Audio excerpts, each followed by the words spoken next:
है। ओम शांति। अव्यक्त मुरली रिवाइज 24/3/82। मुरली का सार है, ब्राह्मण जीवन की विशेषता है पवित्रता। आज बाप दादा अपने पावन बच्चों को देख रहे हैं। हर एक ब्राह्मण आत्मा कहाँ तक पावन बनी है, यह सबका पोता मेल देख रहे हैं। ब्राह्मणों की विशेषता है ही पवित्रता। ब्राह्मण अर्थात पावन आत्मा। पवित्रता को कहाँ तक अपनाया है, उसको परखने का यंत्र क्या है। पवित्र बनो, यह मंत्र सभी को याद दिलाते हो, लेकिन श्रीमद् प्रमाण इस मंत्र को कहाँ तक जीवन में लाया है। जीवन अर्थात सदा का, जीवन में सदा रहते हो ना, तो जीवन में लाना अर्थात सदा पवित्रता को अपनाना। इसको परखने का यंत्र जानते हो। सभी जानते हो और कहते भी हो कि पवित्रता सुख शांति की जननी है, अर्थात जहाँ पवित्रता होगी वहाँ सुख शांति की अनुभूति अवश्य होगी। इसी आधार पर स्वयं को चेक करो। मनसा संकल्प में पवित्रता है, उसकी निशानी मनसा में सदा सुख स्वरूप शांत स्वरूप की अनुभूति होगी। अगर कभी भी मनसा में व्यर्थ संकल्प आता है तो शांति के बजाय हलचल होती है।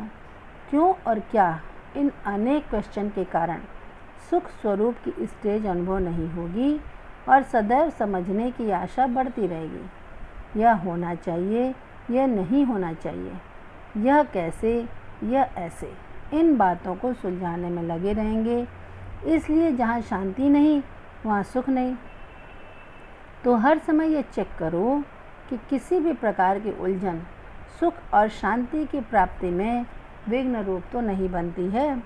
अगर क्यों क्या का क्वेश्चन भी है तो संकल्प शक्ति में एकाग्रता नहीं होगी। जहाँ एकाग्रता नहीं वहाँ सुख शांति की अनुभूति हो नहीं सकती। वर्तमान समय के प्रमाण फरिश्तेपन की संपन्न स्टेज के व बाप समान स्टेज के समीप आ रहे हो, उसी प्रमाण पवित्रता की परिभाषा भी अति सूक्ष्म समझो। सिर्फ ब्रह्मचारी बनना संपूर्ण पवित्रता नहीं, लेकिन ब्रह्मचारी के साथ ब्रह्मा आचार्य भी चाहिए, शिव आचार्य भी चाहिए, अर्थात ब्रह्मा बाप के आचरण पर चलने वाला। फुल स्टेप अर्थात ब्रह्मा बाप के हर कर्म रूपी कदम में कदम रखने वाले, इसको कहा जाता है ब्रह्मा आचार्य। तो ऐसी सूक्ष्म रूप से चेकिंग करो कि सदा पवित्रता की प्राप्ति सुख शांति की अनुभूति हो रही है। सदा सुख की शैया पर आराम से अर्थात शांति स्वरूप में विराजमान रहते हो। यह ब्रह्मा आचार्यों का चित्र है। सदा सुख की शैया पर सोई हुई आत्मा के लिए यह विकार भी छत्र छाया बन जाते हैं, दुश्मन बदल सेवाधारी बन जाते हैं। अपना चित्र देखा है ना, तो शेष शैया नहीं लेकिन सुख शैया सदा सुखी और शांत की निशानी है। सदा हर्षित रहना। सुलझी हुई आत्मा का स्वरूप सदा हर्षित रहेगा। उलझी हुई आत्मा कभी हर्षित नहीं रहेंगे। वह सदा खोया हुआ चेहरा दिखाई देगा और वह सब कुछ पाया हुआ चेहरा दिखाई देगा। जब कोई चीज़ खो जाती है तो उलझन की निशानी क्यों, क्या, कैसे ही होता है। तो रूहानी स्थिति में भी जो भी पवित्रता को खोता है, उसके अंदर क्यों, क्या और कैसे की उलझन होती है। तो समझा कैसे चेक करना है। सुख शांति के प्राप्ति स्वरूप के आधार पर मनसा पवित्रता को चेक करो। दूसरी बात, अगर आपकी मनसा द्वारा अन्य आत्माओं को सुख और शांति की अनुभूति नहीं होती, अर्थात पवित्र संकल्प का प्रभाव अन्य आत्मा तक नहीं पहुंचता, तो उसका कारण चेक करो। किसी भी आत्मा की जरा भी कमजोरी अर्थात अशुद्धि अपने संकल्प में धारण हुई तो वह अशुद्धि अन्य आत्मा को सुख शांति की अनुभूति करा नहीं सकेगी। या तो उस आत्मा के प्रति व्यर्थ व अशुद्ध भाव है, व अपनी मनसा पवित्रता की शक्ति में परसेंटेज की कमी है, जिस कारण औरों तक वह पवित्रता की प्राप्ति का प्रभाव नहीं पड़ सकता। स्वयं तक है लेकिन दूसरों तक नहीं हो सकता। लाइट है लेकिन सर्च लाइट नहीं है। तो पवित्रता के संपूर्णता की परिभाषा है सदा स्वयं में भी सुख शांति स्वरूप और दूसरों को भी सुख शांति की प्राप्ति का अनुभव कराने वाले। ऐसी पवित्र आत्मा अपनी प्राप्ति के आधार पर औरों को भी सदा सुख और शांति शीतलता की किरणें फैलाने वाली होगी। तो समझा संपूर्ण पवित्रता क्या है। पवित्रता की शक्ति इतनी महान है जो अपनी पवित्र मनसा अर्थात शुद्ध वृत्ति द्वारा प्रकृति को भी परिवर्तन कर लेते। मनसा पवित्रता की शक्ति का प्रत्यक्ष प्रमाण है। प्रकृति का भी परिवर्तन, स्व परिवर्तन से प्रकृति का परिवर्तन। प्रकृति के पहले व्यक्ति, तो व्यक्ति परिवर्तन और प्रकृति परिवर्तन, इतना प्रभाव है मनसा पवित्रता की शक्ति का। आज मनसा पवित्रता की को स्पष्ट सुनाया, फिर वाचा और कर्मणा अर्थात संबंध और संपर्क में संपूर्ण पवित्रता की परिभाषा क्या है वह आगे सुनाएंगे। अगर पवित्रता की परसेंटेज में 16 कला से 14 कला हो गए तो क्या बनना पड़ेगा।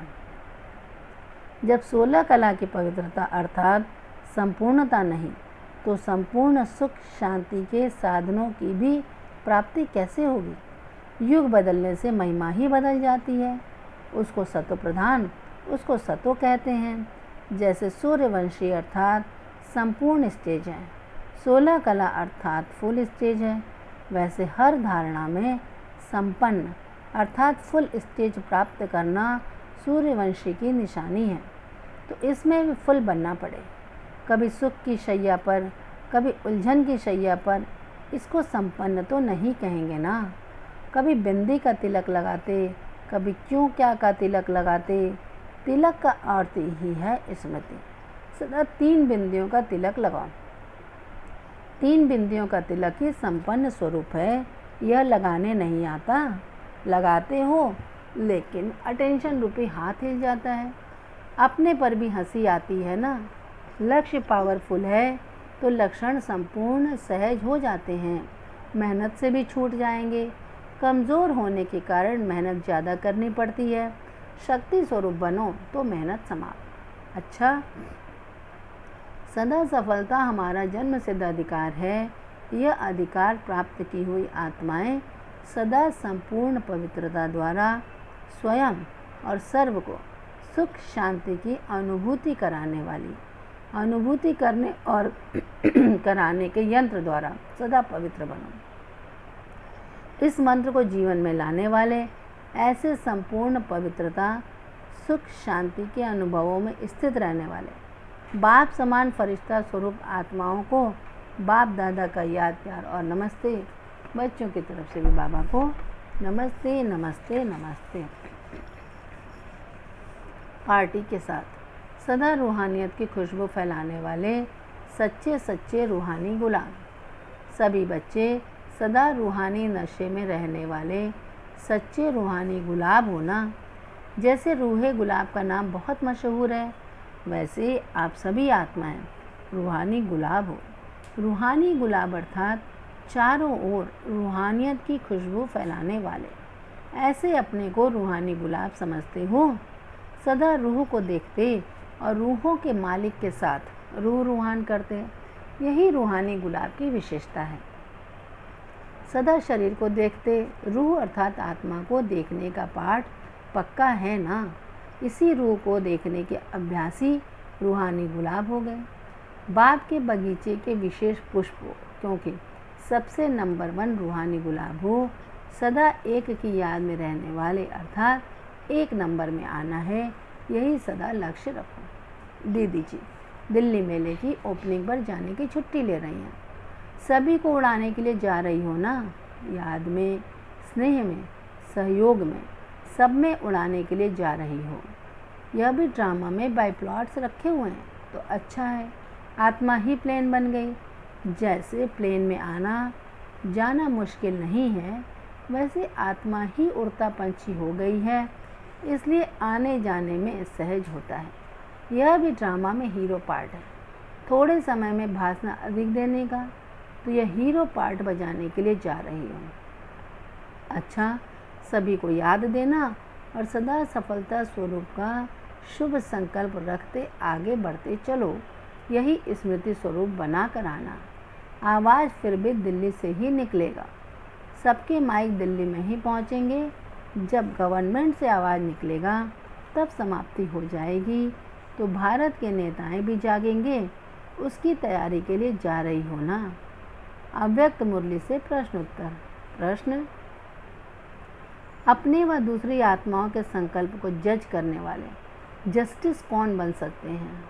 उत्तर, जिनकी बुद्धि का कांटा एकाग्र है, कोई भी हलचल नहीं है, निर्विकल्प स्टेज वह स्थिति है, जिनके बोल और कर्म में लव और लॉ का, स्नेह और शक्ति का बैलेंस है, तो ऐसा जस्टिस यथार्थ जजमेंट दे सकता है।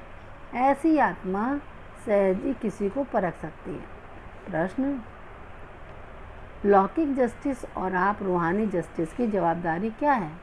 उत्तर, लौकिक जज अगर जजमेंट रॉन्ग करते हैं तो किसी आत्मा का एक जन्म या उसका कुछ समय व्यर्थ गंवा सकते हैं, कई प्रकार के नुकसान पहुंचाने के निमित्त बन सकते हैं।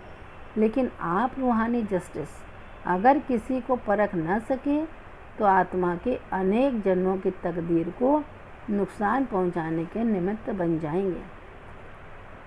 प्रश्न, किस मुख्य धारणा के आधार से बुद्धि रूपी कांटा एकाग्र रह सकता है? उत्तर, स्वयं जो इच्छा मात्रम अविद्या की स्थिति में होंगे उनकी बुद्धि का कांटा एकाग्र होगा, वही किसी की भी इच्छाओं की पूर्ति कर सकेंगे। उनके सामने कैसी भी तड़पती हुई प्यासी आत्मा आएगी तो उसके प्राप्ति की इच्छा को परख कर उसे भरपूर कर देंगे। ऐसे एकाग्र बुद्धि वाले ही यथार्थ व संपूर्ण जजमेंट दे सकते हैं। प्रश्न, इच्छा मात्रम अविद्या की स्टेज कब रह सकती है? उत्तर, जब स्वयं युक्त संपन्न, नॉलेजफुल और सदा सक्सेसफुल अर्थात सफलता मूर्त होंगे।